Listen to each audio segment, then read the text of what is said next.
de la prison à la délivrance de Dieu. Pouvez-vous nous accepter dans une courte prière pour que le Saint-Esprit nous amène dans les profondeurs de cette écriture? Tendre Père, merci pour les Saintes Écritures. Merci pour l'inspiration du Saint-Esprit. Aussi merci d'utiliser notre bouche comme un canal par lequel tu vas communiquer à ton peuple. Que la gloire te revienne à toi seul. Au nom de Jésus-Christ. Amen. Amen. Oui, mes bien-aimés, comme annoncé,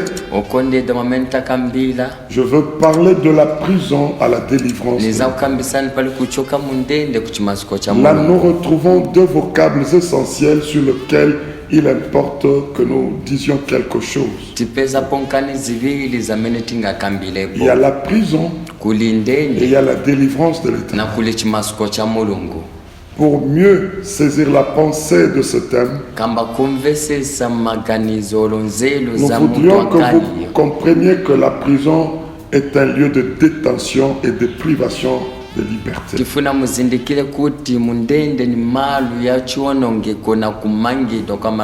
C'est un lieu où on n'a pas libre mouvement, libre action. On est soumis à deux ordres et on est sous la surveillance de ceux qui nous détiennent. Et le deuxième vocable, comme je le disais, c'est la délivrance, que nous pouvons comprendre ici comme étant l'action d'être mis hors danger.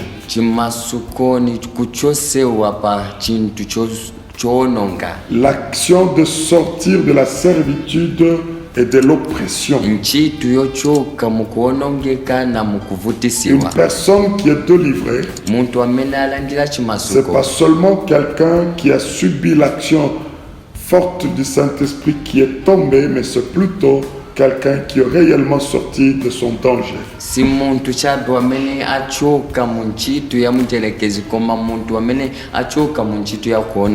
Pour nous référer aux Saintes Écritures, je voudrais ici attester que la prison est une réalité biblique, une réalité scripturelle.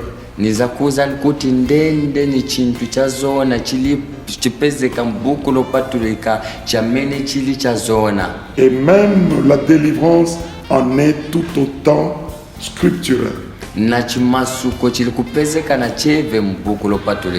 Dans le Saintes Écritures, en référence, si nous pouvons prendre le psaume 142,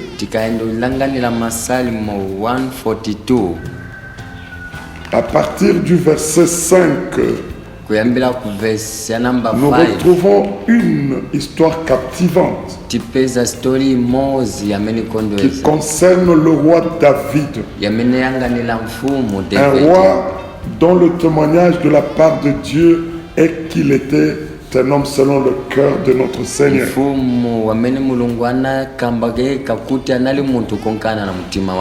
Et lorsqu'il chante ses cantiques dans le psaume 142,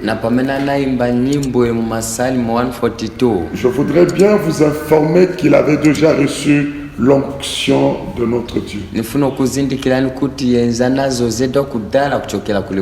Mais curieusement, comme je le disais, on le retrouve en train de réclamer auprès de notre Dieu la délivrance.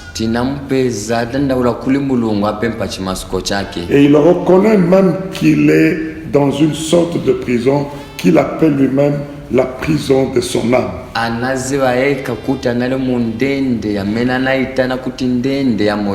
Pourrais-je lire une portion de cette écriture dont je fais référence?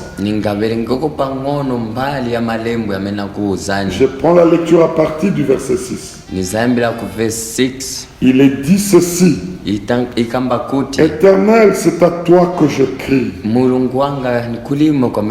J'ai dit, tu es mon refuge, mon partage sur la terre de vivants. Sois attentif à mes cris,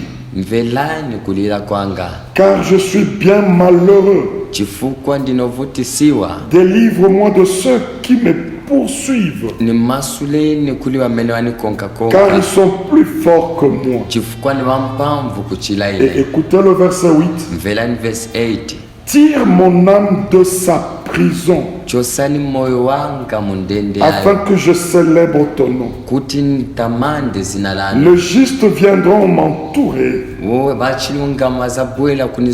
quand tu m'auras fait du bien.